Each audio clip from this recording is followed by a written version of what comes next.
कमान से निकला हुआ तीर और ज़बान से निकली हुई बात कभी वापस नहीं ली जा सकती।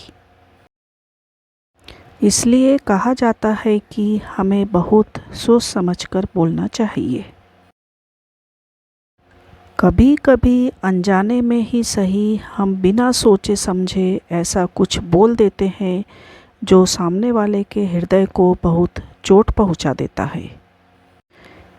एक बहुत छोटी सी कहानी है।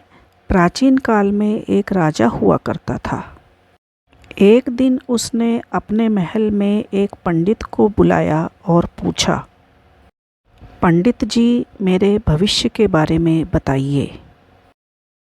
पंडित जी ने अपने शब्दों पर ध्यान ना देते हुए तपाक से उत्तर दिया, महाराज, आपके जितने भी सगे संबंधी हैं आपके सामने ही मृत्युलोक को प्राप्त हो जाएंगे।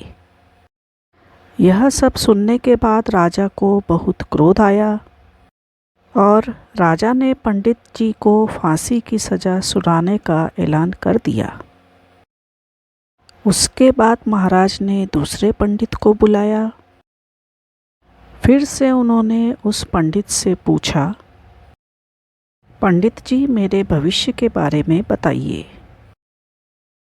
पंडित जी ने जवाब देते हुए कहा, महाराज, आप अपने सभी सगे संबंधियों से दीर्घायु को प्राप्त होंगे।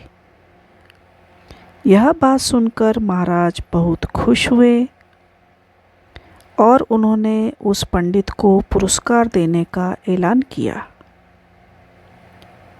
दोनों पंडितों की भविष्यवाणी का आशय एक ही था, लेकिन सिर्फ शब्दों का अंतर था।